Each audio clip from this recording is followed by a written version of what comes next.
Good evening, Lizzie boys, and welcome back to my channel. Yesterday, we talked about the Werecat twins reappearing in the new episode Earworm. And no, I did not mess up the link in the description. You're seeing things. So, today, we're going to be talking about the other episode that aired afterwards. I just got back from seeing the Mario movie, and now I have to subject myself to the horrors because Gill is back. However, this is not actually a bad thing. No one in the fandom has been hating on him. And you want to know why? According to you guys, I don't share this sentiment. They made him hot. A lot of people really like Gill's new design. So I figured, why don't we talk about it so I can see what you guys have to say. Maybe you guys agree with the wide and Monster High fandom. Maybe you're like me and just feel indifferent. I really feel nothing towards his design, but I can admit that it's definitely better than G1. So yeah. With all that said, let's get right into it. As usual, the format we're going to be following with this video is just going to be talking about the design first, comparing it to his G1 and G2 design, because did you know he was in G2? I didn't, until like right now. He had a doll in Shriek-Wrecked.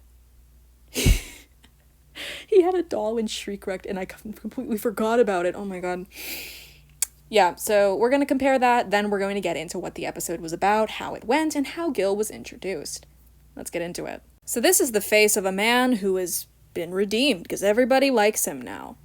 This is what Gill looks like in G3. He now has actual hair, sort of. It covers him a lot more, his head a lot more than it did in G1.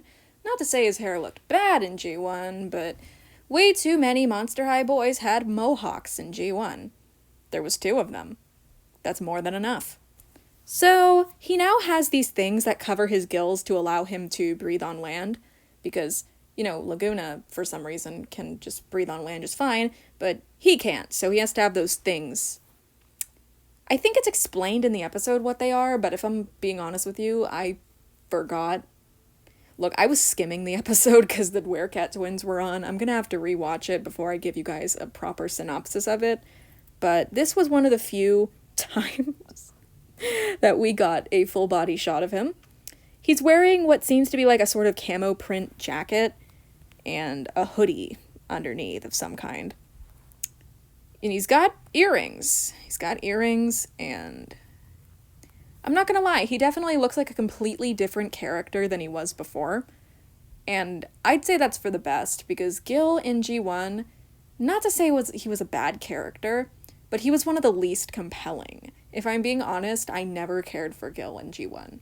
But this Gill has the potential to be a much better character, and I think that's what people are latching on to. They also like his design. Like, I can't lie, this design is much better than what he had in G1. It has much more character to it. In G1, Gill just kind of wore the Monster High uniform and had his fishbowl on his head, and that was kind of it. Now, he is wearing something unique. He's wearing, like, two jackets. 2 jackets and slides. He's got like some slides on. Yeah. I'm sorry, I'm really bad at talking about male characters. It's ironic because in anime, some of my favorite characters are like the guys. Like Assassination Classroom, my favorite character was Karma. Genshin Impact, my favorite character is Venti and Xiao. I like the boy characters. But in Monster High, I don't know, I just don't care about the guys that much. So here's a comparison of how he looked in G1, 2, and 3. I got this picture from Peachy Reviews, my friend. So, yeah, I'd say it's definitely a glow up, and did you guys even know he was in G2? Did anyone watch Adventures of the Ghoul Squad? Because I did not. Whenever I mention, like, oh, did this ever happen? People were like, oh, it did in G2. You had to Google that, didn't you? You had to read that on the wiki page, didn't you? Okay, I was able to watch the episode again. I will put this link in the description as well. Hopefully it goes on right, because I definitely put the Toralei episode last time, but everyone told me it was the creepover link, which was weird. So this is what Gill looks like in full. You can see he's wearing a camo jacket and a hoodie on underneath. He also has some what seem to be sort of swim shorts. And his build is a bit, like, stockier than it was before. Like, his limbs look thicker. You know, like, he was kind of like a skinny nerd before, and now he looks like a beefy man. So maybe that's why people like him. Again, I'm a little gay, so personally I don't see these traits as attractive. Look, I'm sorry, it's just my opinion, but I do like this design. From a design standpoint, I think this is much better than how he looked before. He looks good. Why did I pause like that? Anyway, the only thing left to talk about now is the episode, so let's start doing that. So the episode starts off with Laguna writing basically a telenovela about herself and this boy that she imagines. She just completely makes this guy up, and it's Gill. She just makes Gill up in her head. And there's still both a seawater and freshwater monster, so, she's like, oh, it's forbidden, but we love each other anyway, And then she adds in some drama where he has an evil twin boy, and they fight, and she scares them off by chomping on things. This is a big thing that they focus on in this episode. She gets chompy with her sharp teeth, and she's got to gnaw on things, like furniture, for example. So, everything I just described is the story that she wrote. This episode is about making a movie. This is the story that she writes. This is the script she presents to everyone, and they all initially like it. So Laguna presents the movie to her friends. They all say they love the script and want to help bring her vision to life. Then Draculaura casts herself in Laguna's role, and Laguna just goes with it because she doesn't want to make her friends upset with her. Listen, I get character development and stuff, but Draculaura is so insufferable when she does this. I'm sorry. But, as someone who writes, and I do it for fun, if someone wanted to take a role that was not intended for them, like Laguna wanted to play the main character of her own movie, and I feel like that's fine for her to want. But then Draculaura's like, oh, I'll stand in so you can check the shot. And then she's like, oh, you look perfect there. And Draculaura's like, oh my god, really? I had considered playing the lead. Like, dude, she wasn't holding auditions. She wasn't holding auditions. What do you mean you considered playing the lead? Okay. But, yeah, then she just talks Laguna into it, and you can see Laguna's face. She's not happy about this. Again, I have nothing against Draculaura, but this was just such an insufferable thing to make her do. They made her an asshole. Deuce isn't exempt from criticism either, though. So after Twyla sees Laguna chomping on stuff backstage to calm herself down, Deuce's snakes are like, we need close-up shots. All of them. And then Deuce is like, yeah, man, give me close-up shots. And then Heath is like, we need explosions. And Laguna's like, it's a love story. And Heath is like, no, we need explosions. And then they give us this ridiculous shot of an explosion in the background and Deuce walking towards the camera. Basically, the entire film gets bastardized. Laguna's vision gets thrown out the window, pretty much. Everybody says how much they love it, but then they all want to make a bunch of changes that goes against Laguna's vision, and she's upset about it, and I feel like she has every right to be. Here's that scene I was talking about. It looked very funny. So after Laguna has the worst day of her life, she's just absolutely suffering. Everyone's like, oh, I guess that's a wrap, and Frankie announces that the camera died 3 hours ago. So, they're just... Frankie's my favorite character. They're so funny.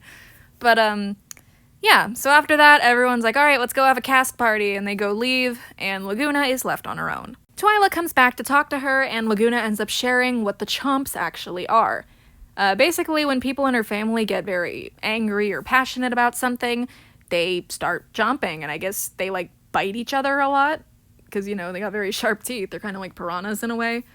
So, yeah, basically Laguna is afraid of a fight starting because there was a big one in her family over dinner once, and it basically destroyed the whole family dynamic. I think she said her aunt and uncle, left, and her mom started a fight, and she's like, oh, if my mom hadn't started that fight, we wouldn't never talk to them anymore. I don't know, it sounds like there's something more going on there that Laguna doesn't know about. But then Twyla convinces her, oh, hey, if you can tell me this without getting the chomps, maybe you can tell the others this without getting the chomps. So Laguna goes to find them. So with that, Laguna tells Draculaura that she wanted to play the lead in her own movie, and Draculaura's like, oh, I'm sorry, I wasn't trying to step on your fins, even though she totally was! I have nothing against Draculaura, by the way. And everyone agrees to make the movie Laguna's way, because they realize that they were getting way too carried away with their suggestions. And the episode ends with Gill walking out of the woods after Laguna's movie airs. Okay, so, forgot to mention this, but they put Laguna's movie on the big screen. I didn't take a screenshot of this, and everyone at Monster, I loved it. And Laguna's like, do you think a monster so perfect exists? And then we see Gill come out of the woods crawling like a feral beast, and growling. And then he reads, Gil Webber, you have been accepted to Monster High, and says, gnarly, and then gets back to growling in the woods like a freak. So in G3, Gil seems to be a lot more of a fun character. He's not so nervous and anxious all the time like he was in G1. Not to say that that's all he was, but in G1 he was a bit of a bummer. Bit of a downer. But now he's a bit more of a fun-loving dude who growls in the woods for fun as a hobby. That's what he does, I guess. But, yeah.